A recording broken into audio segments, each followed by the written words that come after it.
The first thing they said about Sergeant Lane Dowell wasn't her marksmanship score.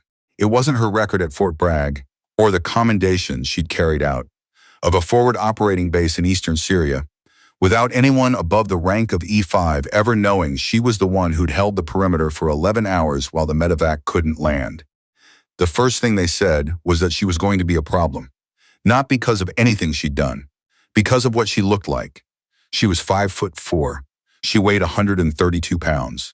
She had brown hair she kept in a tight braid under her helmet, and eyes that a person might describe as quiet if they'd never seen her behind a rifle. She had the kind of stillness that some people read as timidity, and most of the men in the 75th Ranger Regiment's forward element at FOB Kestrel read it exactly that way. Staff Sergeant Wickes read it that way the longest. He was the first one to say it out loud, which was the kind of thing Wickes did. Not because he was cruel, exactly, but because he had the particular confidence of a man who had never once been seriously wrong about anything in a professional context and had therefore stopped filtering his assessments before they left his mouth. He said it in the motor pool 3 days before the mission, while Dowell was running a function check on her Mk-13. He said it to Corporal Jensen, who laughed, and to Sergeant Aboud, who didn't, and to no one in particular after that, because by then it had already landed. "She's going to slow us down," Wickes said. "I don't care what her file says." Dowell heard it. She finished the function check. She set the rifle down with the muzzle pointed downrange, which was protocol, and she didn't look up. That was the second sign. The first had been when she arrived. She'd been assigned to the element as a replacement sniper after Corporal Trang took shrapnel to the knee during a vehicle patrol outside Kandahar. The assignment came through on a Thursday. She was on a transport out of Bagram by Friday morning, carrying her rifle, her kit, and a folder that contained 2 things the receiving officer noticed and 1 thing he didn't. He noticed the orders. He noticed the qualification record, which was cleaner than most he'd seen. Expert marksman, advanced sniper course, urban and mountainous terrain, a secondary certification in combat medicine that she'd apparently completed on her own time. He didn't notice the after-action addendum from Syria, which was buried at the back and had been written by a major who'd since transferred to UCOM and who had described Dowell's performance during the 11-hour hold as, quote, the single most technically precise defensive action he had observed in 14 years of operational service. The receiving officer handed the folder back. He told her to find Wickes and get herself oriented. She found Wickes in the TOC. He looked at her for a moment, the kind of look that takes inventory without asking permission, and then he turned back to the map table. "You ever done a mountainous insert at altitude?" he said. "Yes," Dowell said. "At night?" "Yes."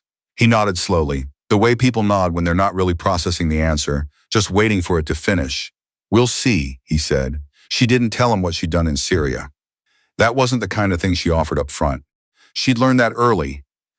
At Fort Benning, then again at the Q course, then again every time she walked into a room where the default assumption was that her presence required more explanation than everyone else's. She had stopped offering the explanation. She figured if the work didn't speak for itself, the words weren't going to help anyway. The element had 12 operators. 2 were cordial from the start. Sergeant Aboud, who had a sister in the Army and seemed to have drawn some personal conclusion from that, and Specialist Okonkwo, who was new enough that he hadn't yet decided who he was supposed to take his cues from.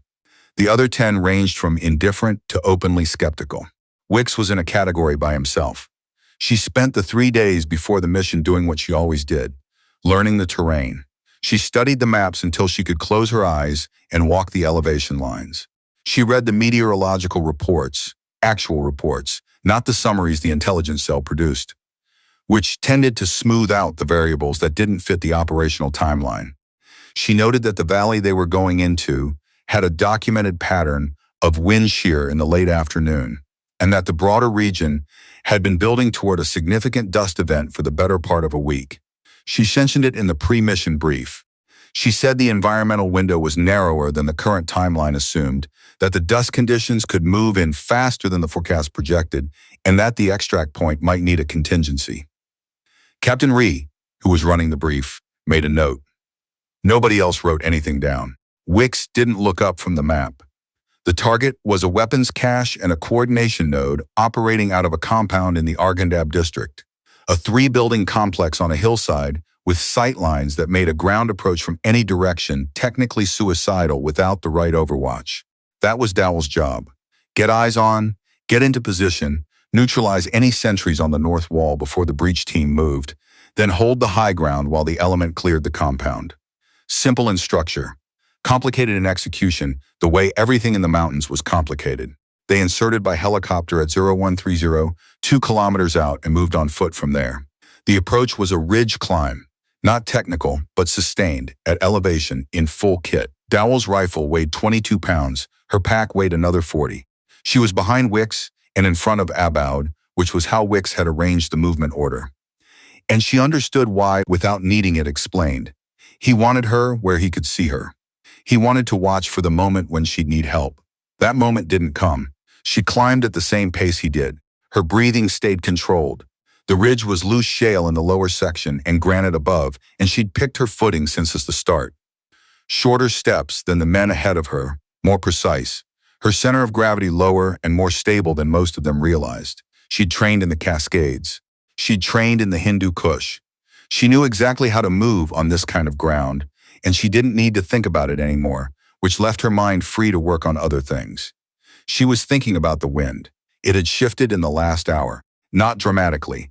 Most of the element probably hadn't noticed, but she'd felt it change direction twice on the climb, and the temperature had dropped 3 degrees faster than the forecast suggested. She didn't say anything yet. They were still ascending. The time to say something was when she was in position and could read the conditions from the overwatch point itself. They reached the ridge at 0347. The compound sat 400 meters below and 300 meters north, its rooftop sentries visible through her scope as 2 heat signatures moving a slow board pattern around the perimeter. She got down, got stable, and started her red. The wind was coming from the northwest at approximately 12 miles per hour, with a consistent 4 to 5 mile gust layered on top. The temperature was dropping, and to the south, she could see it now in the way the stars at the horizon had gone from sharp to diffuse. The dust was moving. She keyed her radio. Actual Dowell. I'm seeing a dust front from the south. I estimate arrival at this location in 40 to 60 minutes. Recommend we accelerate breach timeline or push extract to alternate. There was a pause, then Ree's voice. Copy. Hold position. We're moving on current timeline, another pause. Then Wickes, on the squad net. Let's not complicate the mission. She held her position. She'd said what she had to say. The work was still the work. At 0412, she sent the first round. The sentry on the north wall was 280 meters out, at a slight downward angle, with a crosswind that required a correction she'd already dialed in. The shot was clean.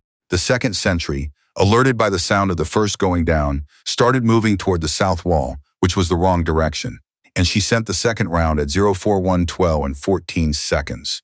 Both shots made no more noise than a branch settling. The suppressor was doing its job. Overwatch to actual, she said. North wall is clear. Wickes led the breach team down the slope. She tracked them through her scope, keeping half her attention on the compound and half on the southern horizon. The dust was closer than she'd estimated. It moved the way desert weather moved, not like a wall exactly, but like a decision the air had made, and once it made that decision, it didn't reconsider. The breach team hit the outer gate at 0429. She heard the charges, and then she heard the rifles, and then she heard Ree's voice on the radio saying something that wasn't part of the plan. Contact, east side. We have contact, east side, 2 vehicles. Where the hell did they come from? She was already moving her scope.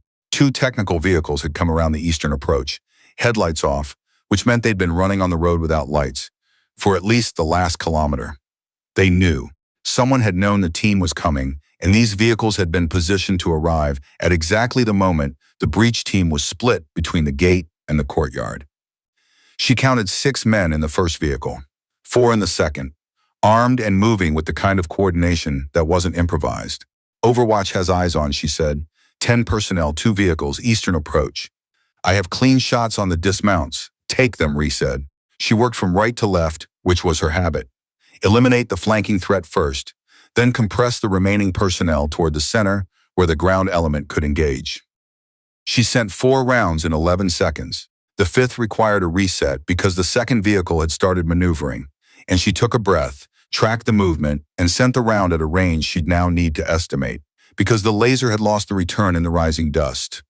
She estimated correctly. 4 more rounds. 8 seconds. The second vehicle stopped moving. There were 2 men still in the vehicles themselves, using them as cover. She could see the outlines through the optic, but couldn't get a clean shot from her current position. She needed to move 6 meters to the left, to a secondary position she'd identified on the way up, and marked in her notes. She moved. She didn't ask permission. The secondary position was a depression in the granite that gave her a 40-degree angle change on the vehicles, which was enough. She put the first round through the door panel of the lead vehicle at a height and position that made a statistical argument she was willing to accept. The second round, 2 seconds later, went through the windshield of the trailing vehicle at a similar argument. The radio went quiet for a moment. Then Wickes' voice, "Who's shooting, Dowell? Are you off position?" "Secondary position," she said. "Flanking threat neutralized. Recommend breach team push through the courtyard while visibility holds." A longer silence. Then push through. Push through now. The dust hit at 0441. It didn't arrive the way weather usually arrived. It arrived the way a door closes. One moment the air was clear enough to navigate, and then it wasn't. Visibility dropped to less than 10 meters within 90 seconds. She could hear the compound, but she couldn't see it. She could hear the radios, but the voices were starting to lose their precision. People talking faster, the way people talked when the environment stopped cooperating. She stayed low. She had her compass, her map, and the mental model of the terrain she'd built over 3 days. She knew where the breach team was, or should be. She knew where the extract point was, and she knew it was now unusable. She keyed her radio. "Actual, Dowell. Extract is compromised by weather. Alternate route. There's a gully system approximately 350 meters northeast of the compound. I marked it on the terrain model. It runs parallel to the ridge and provides cover and a GPS navigable path to the secondary LZ. I can guide the element out if needed." Ree's voice, "Say again?" "Secondary LZ. Northeast gully. I have the route." Another pause, longer than it should have been. Then Wickes, "How do you know about a secondary LZ?" "I planned for it," she said. 3 days ago. The storm didn't ask anyone's preference. It moved through the compound, through the ridge, through the valley floor, carrying the kind of weight that made sound behave oddly. Close things seemed far away, far things seemed right on top of you. She heard a man stumbling somewhere to her left and recognized the voice as Okonkwo, calling for direction. She called back. She told him to follow her voice. He found her in 40 seconds. He was pale under his NVGs, but he was moving, and she told him to stay close and keep his hand on her shoulder strap, which he did without arguing. She found Abood 20 meters further east, crouched against a boulder with his radio in his hand, running coordinates that weren't resolving. She corrected the coordinates. She didn't have to recalculate them because she'd memorized the relevant grid references 3 days before, which had seemed excessive at the time and was now the only reason they had a route. One by one, and then in small clusters, she brought the element to the gully. Wickes was the last one. He'd been holding a position near the compound's north wall, waiting for a personnel accountability call that couldn't come through the storm interference, and she found him by the sound of his radio, a rhythmic static that he'd been keying to signal position, which was smart. And she followed it until she was 3 meters from him in zero visibility dust and said his name. He went very still when he heard her, not from fear, from something else, something she recognized from Syria, from Fort Benning, from every moment when the person who'd dismissed you was now looking at you through a situation they couldn't handle without you and hadn't yet found the words for what that meant. "Gully is northeast," she said. "Stay close." She didn't wait for him to respond. She started moving, and after a moment, she heard his footsteps behind her. The secondary LZ was a flat section of dry riverbed that the meteorological charts had identified as sheltered from the primary wind patterns in this kind of weather system.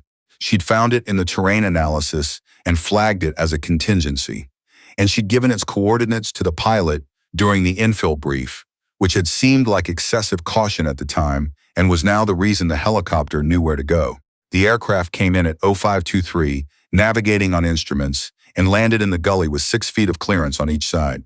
12 people loaded. The element was complete. No one spoke much on the flight out. That was normal. The noise of the helicopter made conversation difficult, and the adrenaline was doing what it always did.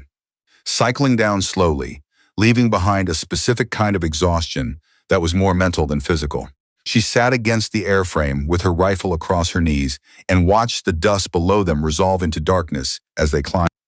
At some point, Wickes moved across the aircraft and sat across from her. He didn't say anything for a long time. She didn't either. Then he leaned forward, and she could see his face in the dim interior light, and there was something in it that she'd never seen there before. Not admiration, exactly, but something more complicated than that.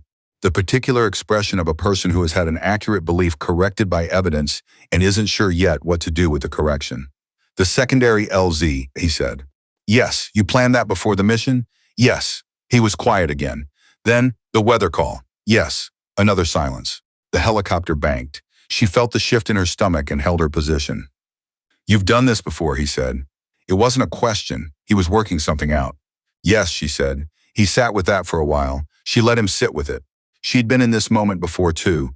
The moment when someone's framework for the situation they were in had to expand to accommodate something they hadn't built room for.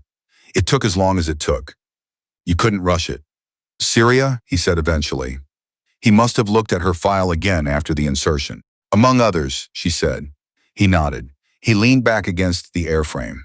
Outside the window, the dust thinned and the first gray light of morning started making the ridgelines visible again, sharp and clean against a sky that had no idea what had just happened below it. I should have listened, Wickes said, when you flagged the weather. She looked at him. Not with anger, which she'd moved past, or with satisfaction, which she hadn't been looking for, just with the simple acknowledgement that he was saying something true. You should have, she said, but you moved when it mattered. He didn't seem to know what to do with that either. She turned back to the window. The after-action review was 2 days later. She sat through it the way she sat through all of them. Prepared, precise, not performing either modesty or authority. Just saying what had happened and what she observed and what she'd recommend for the next time. The room was different than it had been a week ago. Not dramatically. She wasn't naive enough to think one mission rewired 12 people. But the quality of attention was different. People were listening to her the way they listened to each other, which was all she'd ever asked for. Ree noted the weather call in his report. He noted the secondary LZ. He noted the 10 shots in the eastern approach engagement, with the range estimation under dust conditions, and he wrote something about it that she didn't read until later, when it appeared as an addendum to her record. Wickes submitted a separate note. She didn't know about it until Aboud mentioned it, offhand, a week later. He said Wickes had recommended her for the next rotation. He said Wickes had written that her tactical judgment was, quote, the most reliable he'd observed in a field element in recent memory. She didn't go looking for the document. She didn't need to read it. The rifle case was packed. There was another mission on the board. She had work to do.